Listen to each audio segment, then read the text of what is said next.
Welcome back on grade up study. तो आज से हम इस 90 डेज सीरीज में आपकी पॉलिटी को शुरू करने जा रहे हैं।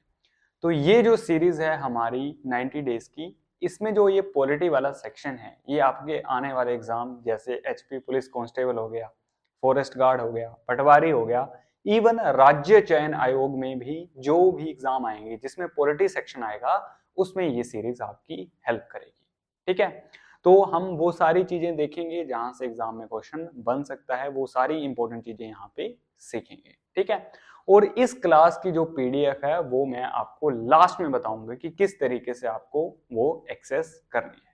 चलिए फिर क्लास को शुरू करते हैं, देखते हैं आज हमारी क्लास में क्या है। देखिए आज हम पढ़ेंगे आपका संविधान सभा, या फिर इसे हिंदी में या फिर इंग्लिश में क्या कहते हैं, कॉन्स्टिट्यूएंट असेंबली। ठीक है, इसके बारे में हम सारी चीजें आज जानेंगे। कई बार एग्जाम में क्वेश्चन डायरेक्टली यहां से बन जाता है, वही हम यहाँ पे देखेंगे, इंपॉर्टेंट कॉन्सेप्ट्स को देखेंगे, किस तरीके से एग्जामिनर क्वेश्चन बनाता है, और कोशिश करेंगे कि जो आने वाले हमारे एग्जाम है वहां से हमारा क्वेश्चन बन जाए। ठीक है, तो हमारे आज के टॉपिक का नाम क्या है? हमारे टॉपिक का नाम है संविधान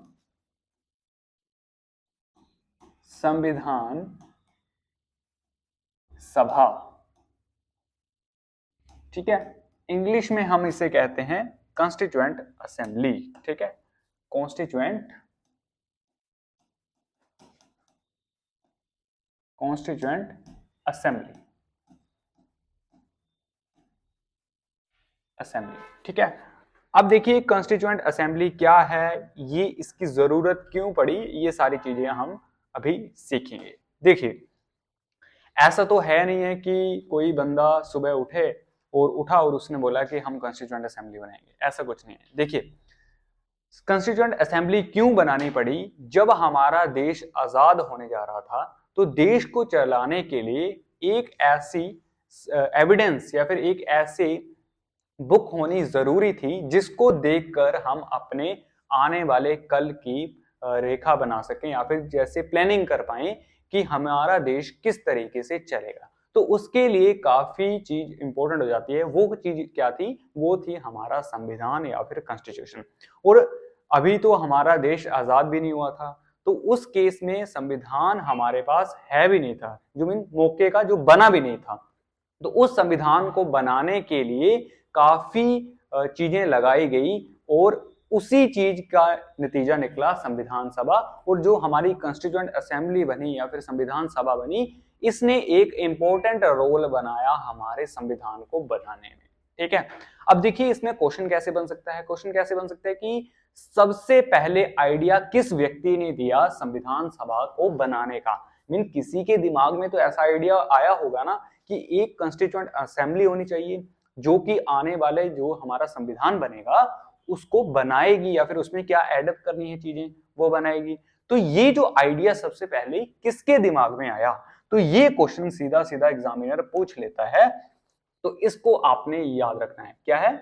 फर्स्ट आइडिया, या फिर सबसे पहले विचार संविधान सभा का किसके दिमाग में आया, या फिर जिस व्यक्ति ने बोला कि संविधान सभा होनी चाहिए, तो उस व्यक्ति का क्या नाम है, ये आपको याद रखना है। उस व्यक्ति का नाम है एम एन रॉय। ठीक है, एम एन राव, ये वो व्यक्ति थे जिन्होंने फर्स्ट टाइम कहा कि हमारे देश में एक संविधान सभा होनी चाहिए जो कि हमारा आगे चलकर संविधान को बनाएगी। ठीक है, और इन्होंने ये बात 1934 में कह दी थी। मीन इस सन में 1934 में संविधान सभा का आइडिया सबसे पहले एम एन रॉय जी ने दिया था। ठीक है, उसके बाद ये आइडिया जो हमारी इंडियन नेशनल कांग्रेस थी उनके पास गया, और उन्होंने डिमांड की ब्रिटिश के आगे या फिर ब्रिटिश गवर्नमेंट के आगे, और उस डिमांड को एक्सेप्ट कर लिया गया। कब? याद रखिए, कैबिनेट मिशन या फिर कैबिनेट प्लान, इसको मैं लिख रहा हूं, हिंदी में कहते हैं कैबिनेट मिशन या फिर कैबिनेट प्लान कर लो आप यहाँ पे, ठीक है, एक ही बात है। और इस कैबिनेट प्लान के तहत इस डिमांड को एक्सेप्ट कर लिया गया और संविधान सभा का गठन कर दिया गया, ठीक है। तो ये आपकी हुई थी 1946 में, और यहां पर क्या हो गया, कॉन्स्टिट्यूएंट असेंबली या फिर संविधान सभा का गठन कर दिया गया, ठीक है। अब संविधान सभा बन गई, लेकिन ये जो संविधान सभा बनी इसमें जो मेंबर्स हैं वो कितने थे, कहां कहां से आए, ये चीजें भी इंपॉर्टेंट है। अब हम सिर्फ ये चीज याद रखेंगे कि टोटल मेंबर्स कितने थे, ठीक है। यहां पे मैं लिख देता हूं, जो आपकी संविधान सभा थी, संविधान सभा के कुल कितने सदस्य थे ये याद रखना है। संविधान सभा में 389 सदस्य थे करंट में, ठीक है, या फिर करंट में बोलेंगे जब इनिशियल स्टेज था तब 389 सदस्य मौजूद थे। लेकिन एक माउंट बेटन प्लान आया, आप सभी ने पढ़ा होगा। माउंट बेटन प्लान में क्या हुआ था, माउंट बेटन प्लान में क्या किया गया, माउंट बेटन प्लान में जो भारत है, भारत से पाकिस्तान को अलग कर दिया गया। तो इसके बाद क्या आया, माउंट बेटन प्लान। तो माउंट बेटन प्लान के अंदर क्या किया गया, भारत के टुकड़े कर दिए गए, मीन भारत को दो हिस्सों में तोड़ दिया गया। वो दो हिस्से कौन कौन से थे, एक हिस्सा बन गया आपका जो नॉर्मल प्रेजेंट में हमारा है इंडिया, और दूसरा हिस्सा कौन सा बन गया, पाकिस्तान, पाकिस्तान जो प्रेजेंट में पाकिस्तान है। अब देखिए इंडिया में जो कॉन्स्टिट्यूएंट असेंबली तो पहले से बन चुकी थी, तो जब उस टाइम पे कॉन्स्टिट्यूएंट असेंबली या फिर संविधान सभा बनी थी उस टाइम पे मेंबर्स कितने थे, 389 थे। लेकिन जब पाकिस्तान बन गया, ये बना था आपका 1947 के करीब, जब ये पाकिस्तान बन गया तो पाकिस्तान के भी या फिर कुछ समर्थक ऐसे थे जो कि इस संविधान सभा में पहले से मौजूद थे। तो जब पाकिस्तान बन गया तब कुछ व्यक्तियों ने यहां से विड्रॉ कर लिया, और जो संविधान सभा की स्ट्रेंथ थी वो कम हो गई, कितनी रह गई, यहां पे याद रखिए, बाद में कितनी रह गई, 299 बाद में रह गई जब पाकिस्तान का निर्माण हो गया। तो ये चीज याद रखनी है। अब इसमें एक चीज और इंपॉर्टेंट है, कई बार एग्जामिनर यहां पे घुमाता है कि बताइए क्या महात्मा गांधी संविधान सभा के सदस्य थे या नहीं थे। तो याद रखिए नो, जो महात्मा गांधी जी मेंबर नहीं थे, ठीक है, ये चीज याद रखनी है, मेंबर नहीं थे। नो, महात्मा गांधी जी मेंबर नहीं थे संविधान सभा के, ठीक है। तो ये चीज भी आपने याद रखनी है कि जो संविधान सभा में क्या महात्मा गांधी जी एक मेंबर थे या फिर उन्होंने पार्टिसिपेट किया था, नहीं। तो ये सीधा सीधा क्वेश्चन आपके एग्जाम में पूछ लिया जाता है। अब जो संविधान सभा बनी थी उसमें एक संवैधानिक सलाहकार भी थे, ठीक है। तो ये क्वेश्चन भी बनता है कि संविधान सभा के मेन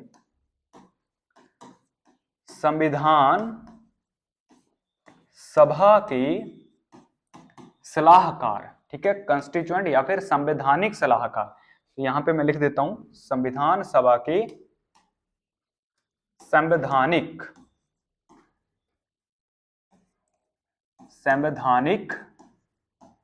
सलाहकार, संवैधानिक सलाहकार कौन थे। तो इनका नाम काफी इंपॉर्टेंट है, ये भी एग्जाम में क्वेश्चन बन जाता है, सीधा सीधा पूछ लिया जाता है कि संविधान सभा के संवैधानिक सलाहकार, कॉन्स्टिट्यूएंट असेंबली के कॉन्स्टिट्यूशनल एडवाइजर कौन थे। तो इनका नाम याद रखिए, B.N.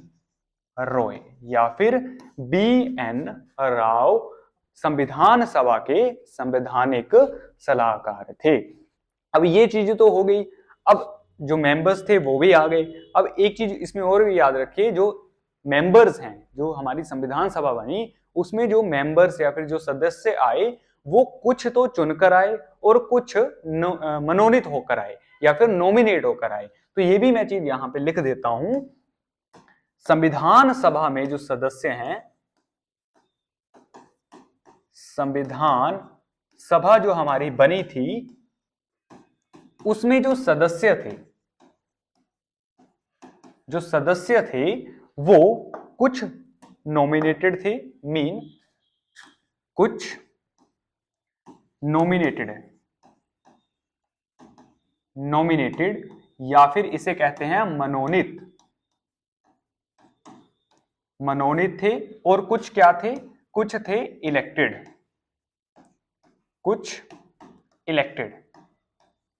या फिर निर्वाचित,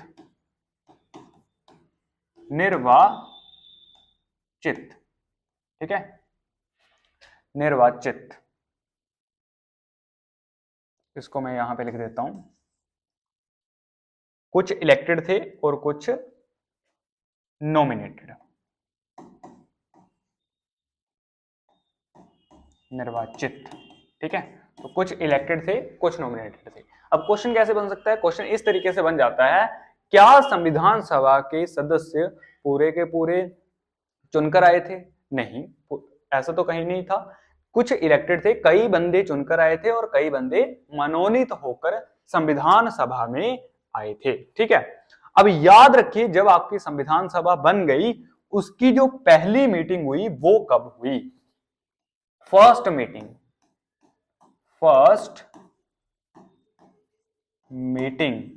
तो संविधान सभा की पहली मीटिंग कब हुई, इसकी डेट पूछ ली जाती है। 9 दिसंबर 1946, ठीक है। 9 दिसंबर 1946 को पहली मीटिंग हुई थी संविधान सभा की। और जब भी पहली मीटिंग होती है, अब देखिए पहली बार कोई असेंबली या फिर सभा बनी है, जब पहली बार कोई चीज बनी है, क्या उसका कोई हेड है? नहीं है। तो एक परमानेंट हेड बनाने के लिए क्या किया गया, वहां पे एक टेम्परेरी या फिर अस्थाई अध्यक्ष बनाया गया, या फिर अस्थाई हमने प्रेसिडेंट चूज किया। फिर उस प्रेसिडेंट ने एक छोटे सा इलेक्शन करवाया, उसके बाद हमने परमानेंट अध्यक्ष चुना।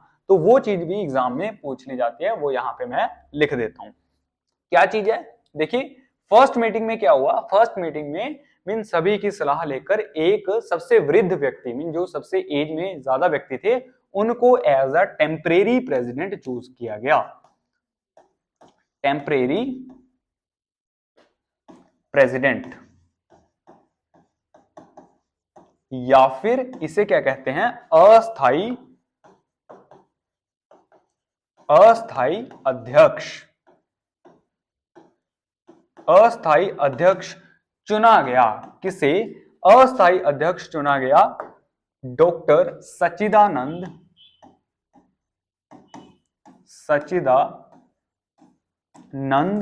सिन्हा। सच्चिदानंद सिन्हा ये एज अ टेम्परेरी प्रेसिडेंट या फिर जो अस्थाई अध्यक्ष हैं उनके तौर पे इन्हें चूज किया गया, ठीक है। उसके बाद इन्होंने इलेक्शन करवाए आगे जाकर, और इलेक्शन में हमने क्या किया, वहां पर टेम्परेरी या फिर जो हमारे अस्थाई अध्यक्ष थे, उन्होंने जब इलेक्शन करवाया तब परमानेंट अध्यक्ष को चूज कर लिया गया। तो वो कौन थे? परमानेंट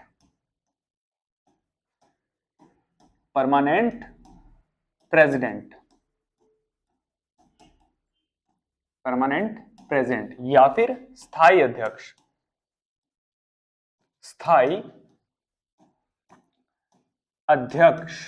तो स्थायी अध्यक्ष को भी चूज किया गया। उसके बाद तो स्थायी अध्यक्ष कौन बने, ये याद रखिए, ये भी पूछ लिया जाता है।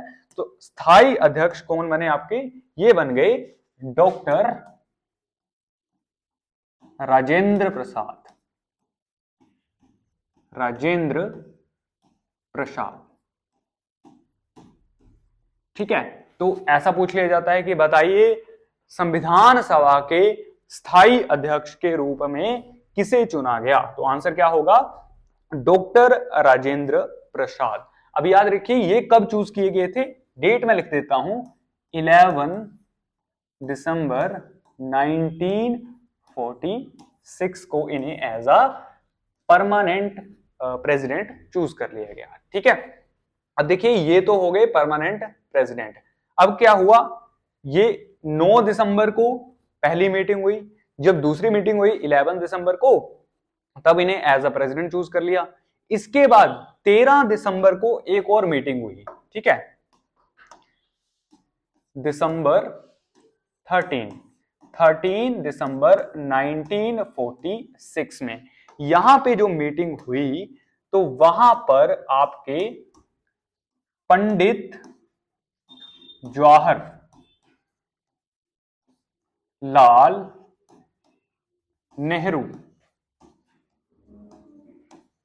नेहरू जी ने उद्देश्य प्रस्ताव यहां पे प्रेजेंट किया। ठीक है, उद्देश्य प्रस्ताव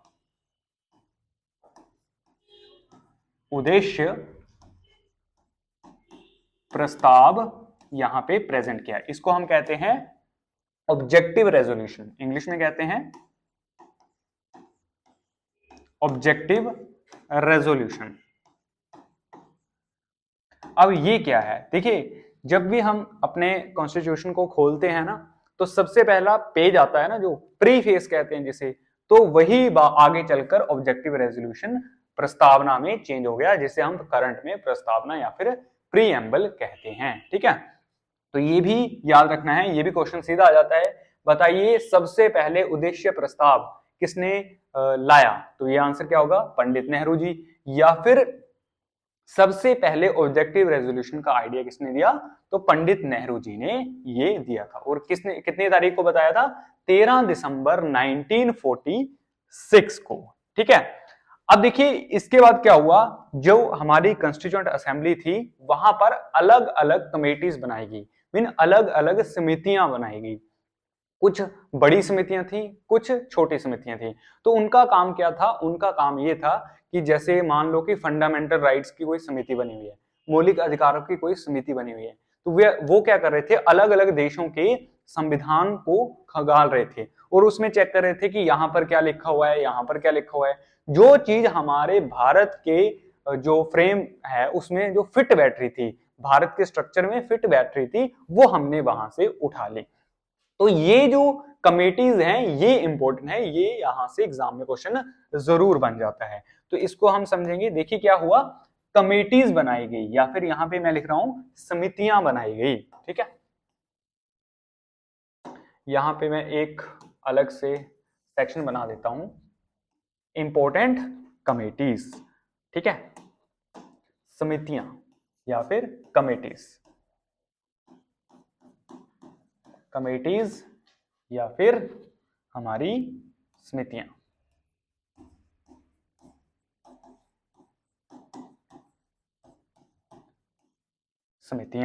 ठीक है, अब इसमें भी कुछ मेजर थी और कुछ थी माइनर। ठीक है, मेजर कितनी थी, 8 मेजर कमेटीज थी और बाकी कितनी थी, एक्स्ट्रा माइनस थी, माइनर काफी ज्यादा थी। ठीक है, मीन छोटे लेवल पर ज्यादा कमेटीज थी, लेकिन जो मेजर थी वो आपकी 8 कमेटीज थी। तो यहां से क्वेश्चन आ जाता है कि बताइए ये कमेटी का अध्यक्ष कौन था, चेयरमैन कौन था। तो यहां से आ जाता है, ये हम देखेंगे, ये जो 8 मेजर कमेटीज थी इनके जो चेयरमैन है वो कौन कौन थे।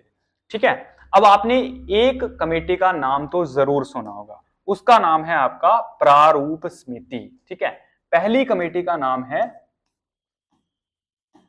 प्रारूप समिति, इसे कहते हैं हम ड्राफ्टिंग कमेटी, इंग्लिश में कहते हैं ड्राफ्टिंग कमेटी। अब ये जो ड्राफ्टिंग कमेटी है इनके अध्यक्ष पूछ लिए जाते हैं और इसके अंदर भी मेंबर्स को पूछ लिया जाता है, तो वो हम आगे डिस्कस करेंगे। पहले ये याद रखिए, प्रारूप समिति या फिर ड्राफ्टिंग कमेटी के अध्यक्ष कौन थे, डॉक्टर B.R. अंबेडकर। ठीक है, ये तो पता होगा आपको, अंबेडकर। ठीक है, तो ये सीधा सीधा क्वेश्चन आ जाता है कि प्रारूप समिति या फिर जो आपकी ड्राफ्टिंग कमेटी है उनके अध्यक्ष कौन थे। ठीक है, एक कमेटी ये होगी इसके बाद अगली कमेटी का क्या नाम है वो आपको अलग तरीके से याद रखना है। दूसरी कमेटी का क्या नाम है, इसको मैं अलग कलर से लिखता हूं तब आपको ज्यादा क्लैरिटी आएगी। ठीक है, दूसरी है आपकी संघ शक्ति। संघ शक्ति, ठीक है, एक कमेटी ये होगी। तीसरी कमेटी कौन सी है, तीसरी कमेटी है आपकी संघीय संविधान समिति। संघ शक्ति समिति लिख देता हूं यहां पे, समिति, और तीसरी है संघीय संविधान संविधान समिति, संविधान समिति। और चौथी भी याद रखिए क्योंकि इन तीनों के अध्यक्ष एक ही थे, वो थे राज्यों के लिए समिति। राज्यों के लिए समिति, मेन ये राज्यों के लिए समिति क्या है कि जो कि नेगोशिएशन करेगी, मेन राज्यों के लिए नेगोशिएट करेंगी कि यहाँ पे क्या होना चाहिए, यहाँ पे क्या होना चाहिए। तो ये जो तीनों कमेटीज हैं इनके जो अध्यक्ष हैं या फिर जो चेयरमैन हैं वो एक ही व्यक्ति थे, उनका नाम क्या था, पंडित जवाहरलाल नेहरू। अब इसको याद करना ज्यादा आसान है, कैसे, देखिए जहां पर भी संघ आएगा ना, जैसे ये संघ आ गया, संघ आ गया, और राज्यों के लिए ये अलग से है, तो ये जहां पर भी संघ आएगा, यूनियन आएगा ना, वहां पर पंडित जवाहरलाल नेहरू जी आपने टिक कर देना है कि इनके अध्यक्ष यही होंगे। तो यहाँ पे 1 2 3 4 हो गया। अब नेक्स्ट देखेंगे हम पांचवी, तो इसको मैं अलग कलर से लिखता हूं, फिफ्थ। फिफ्थ हमारी कौन सी है, फिफ्थ है हमारी स्टीयरिंग कमेटी या फिर इसे हम कहते हैं संचालन, संचालन समिति। ठीक है, संचालन समिति। और इसी के साथ आप एक और याद रखिए, प्रांतीय समिति। ठीक है, प्रांतीय समिति, समिति। तो ये दोनों की या फिर इन दोनों की जो अध्यक्ष हैं वो कौन है, ये इन जो ये समितियां हैं या फिर कमेटीज हैं, संचालन समिति और प्रांतीय समिति, इनके अध्यक्ष या फिर चेयरमैन थे आपके डॉक्टर राजेंद्र प्रसाद। ठीक है, डॉक्टर राजेंद्र प्रसाद। ठीक है, मैं दोनों लैंग्वेज में कोशिश कर रहा हूं लिखने की, डॉक्टर राजेंद्र प्रसाद। ठीक है, इसके बाद आपकी नेक्स्ट कमेटी क्या थी, वो थी प्रांतीय संविधान समिति। ठीक है, तो यहां पे मैं नेक्स्ट पेज पे लिखता हूं, प्रांतीय संविधान समिति। कितनी आ गई ये, 6 हो गई, 7 8। ठीक है, 2 रह गई, 7 और 8। ठीक है, प्रांतीय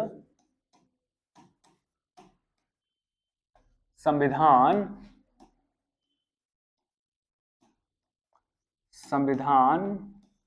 समिति, समिति। ठीक है, और एक कमेटी का और आपने याद रखना है नाम, मौलिक अधिकार। ये थोड़ी सी लंबी है, मौलिक अधिकार या फिर मौलिक अधिकारों एवं मौलिक अधिकारों एवं अल्पसंख्यकों की समिति। ठीक है, एवं अल्प संख्यक कर देता हूं। ठीक है, संख्यक समिति,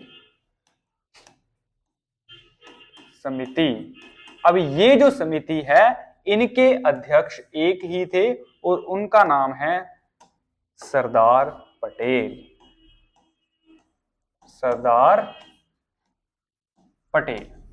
ठीक है, ये वही सरदार पटेल हैं जिन्हें हम लौह पुरुष या फिर आयरन मैन ऑफ इंडिया के नाम से भी जानते हैं। ठीक है, अब देखिए इसके अंदर ये जो आपकी मौलिक अधिकार एवं अल्पसंख्यक समिति है ना, तो इसके अंदर भी सब कमेटीज बनाई गई। सब कमेटीज मतलब कि उप समितियां भी बनाई गई, तो उनके अध्यक्ष भी पूछ लिए जाते हैं, तो वो भी हम यहाँ पे याद रखेंगे।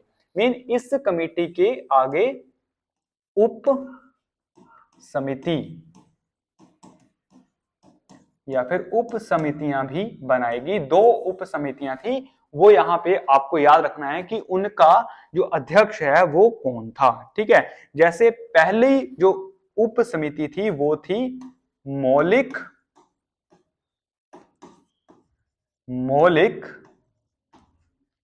अधिकार उप समिति, उप समिति। ठीक है, उप समिति।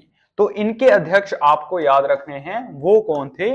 इनके अध्यक्ष थे आपके जे बी कृपलानी। ठीक है, तो सीधा सीधा क्वेश्चन ऐसा आ जाता है, ये बना हुआ है क्वेश्चन। ठीक है, जे बी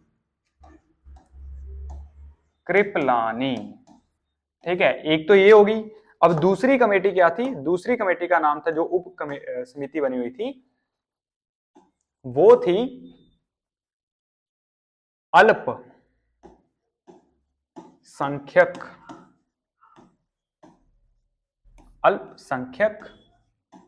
उप समिति।